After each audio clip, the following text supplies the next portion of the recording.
Hi everyone, Lilith here. Recently there was a tournament for Black and White Sub-Zero used, and one of the sets in the tournament I was absolutely absurd. So I just wanted to make a quick video showcasing that set because this is ridiculous. So this is me versus my opponent Feminino Minons. I think I'm pronouncing that right. No idea for sure. Anyway, let's just get right into it. So the idea of this team is that Dunsparce is substitute coil body slam roost, which is very annoying, but the problem is ghost types hard wallet. So I have Stunky here as a pursuit trapper to remove ghost types, and as you can see, that'll be helpful because my opponent has a Lampent. I also have Arkin as a wall breaker, and then just Fiona, Marshtomp, and Gloom are all like bulkier utility mons. So my opponent uses Hidden Power Grass on Luxray. Normally, Luxray runs Hidden Power Ice instead of Hidden Power Grass because, as you'll see, yeah, Hidden Power Grass Luxray cannot touch Gloom, and Gloom is pretty common. It's a very annoying defensive wall. It's usually goes more into physical bulk than special bulk. So Luxray Hidden Power Ice, while it's not exactly breaking through, it does at least force Gloom to use some Synthesis PP, which is good because there's only 8 of it. Anyway, switches in Lampent. I go for Stun Spore and I miss. So I need to switch into Fiona on the Flamethrower. Now, if this Lampent is Choice Scarf, it's definitely going to switch out. It could also be Eviolite, in which case it can try to tank the Scald and then hit me back with Energy Ball, or it can just switch out. So as you can see, my opponent switches out. I use Scald, no Bone, and let's actually make it go faster. So I send in Gloom, Luxray Volt switches, so my opponent has the momentum now. Yeah, actually normal speed is better. And here you can see Gloom's tanking prowess. And now I'm just gonna fish for the full para. There it is. And I switch in Marshtomp as a sacrifice. Now Gramble has an insane base attack stat of 120 plus stab return means it's hits really hard. Like Gramble is very hard to switch into. It also has good coverage with stuff like Earthquake. I think it gets close combat too. So they're Flying Gym Acrobatics. Now, Flying Gym will activate before acrobatics checks to see if you have an item. So you get the 1.5 times boost from Flying Gym and the 2 times boost from acrobatics while you don't have an item, which means that it's a one-time 165 base power move. So it's practically a Z move with so that's really strong. Oaken is usually used as like a suicide lead. Here, I'm using it as a wall breaker. Switch in Gloom for Luxray again, and in comes Lampent. I switch in Fiona. Goes for Flamethrower. Actually, is it Fiona or Fiona? I'm not sure. Anyway, Swalot, Scald, no Bone. So here I'm trying to... So here my goal is to remove this Lampent, because once Lampent is gone, once Lampent is gone, Dunsparce can set up and potentially sweep. There are 2 Gawk types, which could be a problem, but Dunsparce, Serene Grace Body Slam can just destroy teams.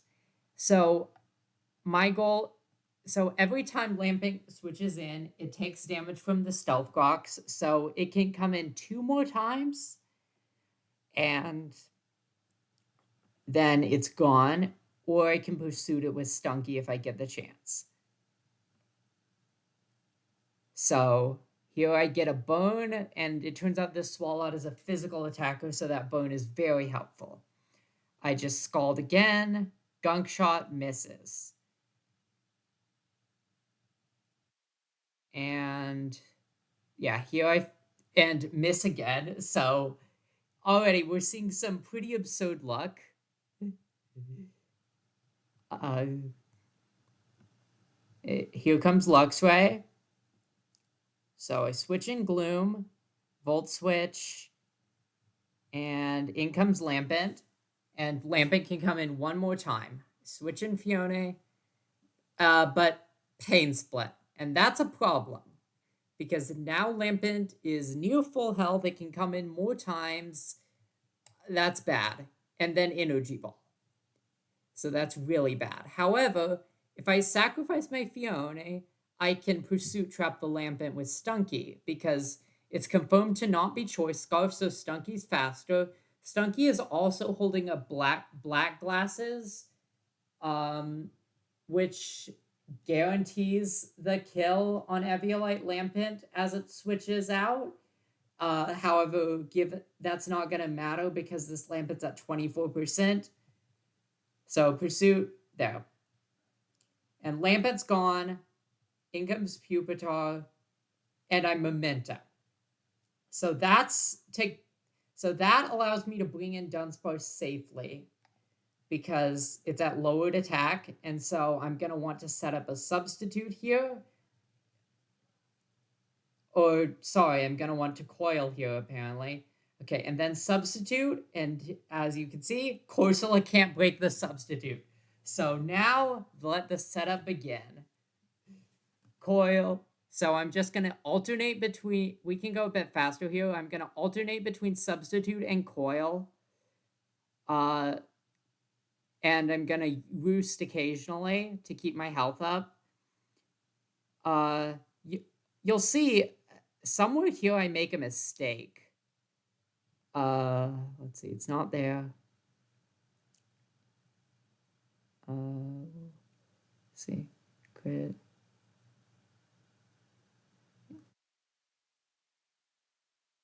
Yeah, for some reason they aren't switching out.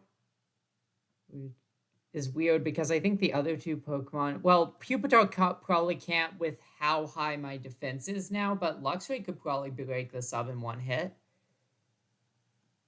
Let's see, where... Okay, so I just keep doing this, and here I mess up. I used coil when I should have substituted. I can't remember why I did this. I think either I wasn't really paying attention or I misclicked. Either way, I take a Scald while not behind a substitute. Thankfully, I don't get burned. If I had gotten burned, I probably still would have won because my attack boost, because I have so many coil boosts, but it's iffy. Yeah, and spoiler alert, I do end up winning this game because Dunsparce is now fully set up. So we'll go back to normal speed here. I substitute again. Starts going for Power Gem. Anyway, and there Body Slam. And now you can see there are some problems, because it has a Rocky Helmet, which means every time I attack, I do take chip damage. I'm also losing health by putting myself behind a substitute over and over. And Corsola can recover. So breaking through is going to be a bit tricky. This Dunsparce is max HP, max special defense, by the way. So no offensive investment. If I had offensive investment, I probably would be able to break through easier, but also Corsola would probably break my substitutes. So it's definitely better to have my EV spread like this. But yeah, as you can see, it's going to be I'm basically relying on full Paras to break through. And if I break through, Pupitar and Luxray are completely toast. In fact, even if I trade Dunsparce for Corsola, Pupitar and Luxray neither of them can really hurt Gloom. Like, Gloom can KO Pupitar with Giga Drain, and Luxray has no move that Gloom doesn't resist. So really, this is just a matter. So really, and honestly, Gloom is good against Corsola too because Corsola doesn't have an ice move. So really, Gloom can win this for me. The only thing I have to worry about is a Scald Burn from Corsola. So like once Corsola either runs out of Scald or faints, I've basically won the game. Uh, yeah. We'll just speed through this. This takes a while. Or not. And then I get a crit. And that saves us a lot of time. And now Pupitar Earthquakes, Body Slam, 50%, Para, Shed Skin, which is very lucky for them, but also 12%, and I have Roost. So, yeah, Pupitar can't hurt me anymore. And there it goes. And now we're just down to Luxray, who, in addition to being at low HP, cannot hurt Gloom, but doesn't matter. I win with Dunsparce. Okay, so that's game one. And you might be thinking, okay, that's not that crazy. Like, you just set up with your stupid win condition and swept with Dunsparce. On to game two. Now we'll switch to have it from my perspective. Now, this is a Spikes team. Arkin is running the typical lead set where it's like Stealth Rock and Endeavor. Mightyena is Moxie and will try to sweep with Substitute and Howl. I believe I have Howl on this one. It's a really fun set. And then I've got offensive Magmar, offensive Drillbow, and bulky Fione.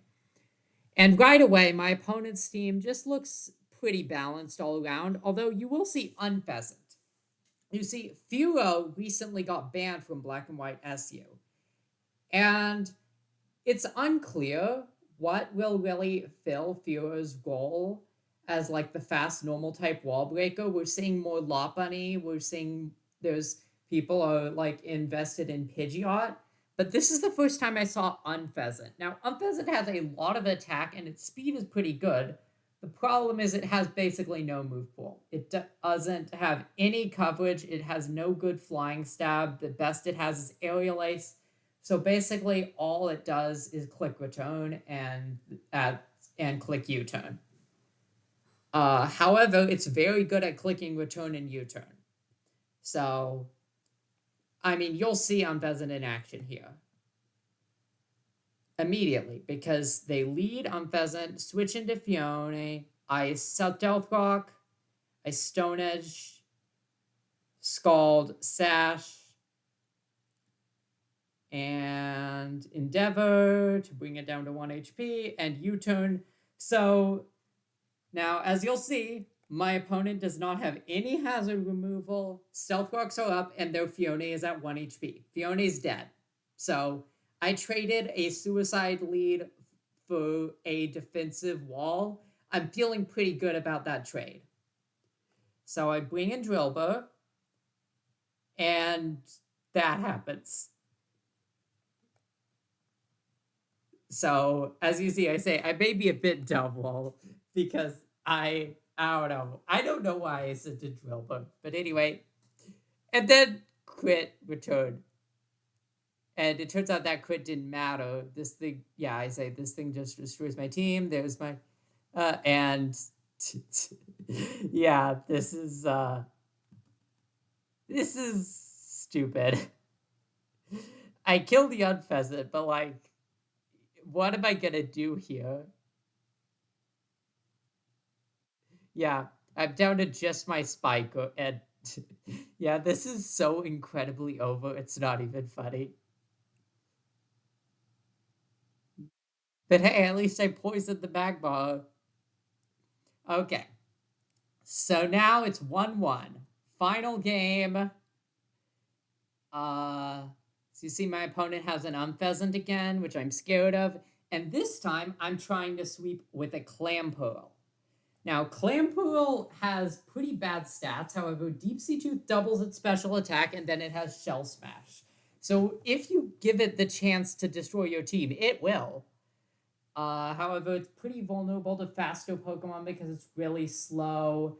It's fairly frail, especially on the special side, and like even after a Shell Smash, it's not the fastest Pokemon in the tier.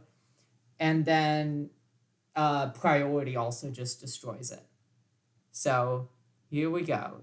Lunatone lead versus Dugong lead. I switch out. Lunatone is my Stealth Rock setter, but I don't want to get hit by a water move. Dugong uses Substitute and Toxic. So this Dugong is already set up to be very annoying. Yeah. And this is just very, very annoying.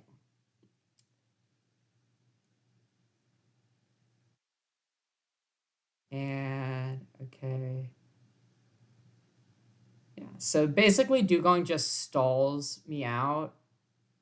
And as you see, it has Water Gym apparently. I Giga Drain to get that last bit of health back, but it's not enough. And here comes Unpheasant. Now, Unpheasant, yeah, does that. My bad if that mattered, yeah. And it didn't. So I have Lopunny. Now, Lopunny is good because it's faster than Unpheasant. I mean, it has merits other than that. It's just a really solid Pokemon. But in this matchup, what I care about is that I have something that outspeeds Unpheasant. So I Fake Out, does good damage. I Thunder Wave the Luxray, which works in Gen 5. It doesn't work in Gen 6 onward. Then I switch in Gloom. Now, if this is... And then I get paralyzed. Now, you're going to see a lot of full paras in this game, and it's really stupid. So, fully paralyzed. And then Volt Switch. And Giga Drain. So, Hypno sets up Calm Mind. I Stun Spore it. Psyshock, it's for good damage. Full para. So that's 2 full paras so far this game. I switch in Clamperl. Hypno goes for a Substitute. And Surf. Psyshock barely hold on. And I'm losing here. I am very clearly losing. This Hypno will destroy me. So I go for a Hail Mary. I click Shell Smash and pray for the full para. And I get it. 3rd full para of the game. And then it survives and kills the Clamperl. So, and then Pignite goes for Flame Charge, so I kill the Hypno, I get a speed boost, but I'm still down. Brick Break, Psychic, Survive, switches in Beedrill, Brick Break. Now I'm in Blaze range, so let's see. So yeah, Flame Charge does a lot of damage. Brick Break, Lunatone's gone. Now here comes Unpheasant, and I'm faster. I Flare Blitz, and it just barely survives, like on 1 HP. And then I send in Lopunny to go for the Fake Out. Obviously, they switch in Luxray. Switching Gloom. Die to Hidden Power Ice. And now I get another Fake Out. And now let's see if Lopunny can just win this game for me. It's 1v3. I'm at half health. Can it clutch out? Well, there's one Pokemon down. In comes Luxray. Intimidate. I go for Return. 4th full para of the game. And then I do that, and in comes Unpheasant, and it dies. So, yeah, I had no right to win that game. So, I feel like that just speaks for itself. This set was chaotic and really fun to play, and I just wanted to share that because It was I just thought it was really funny. See you in the next video.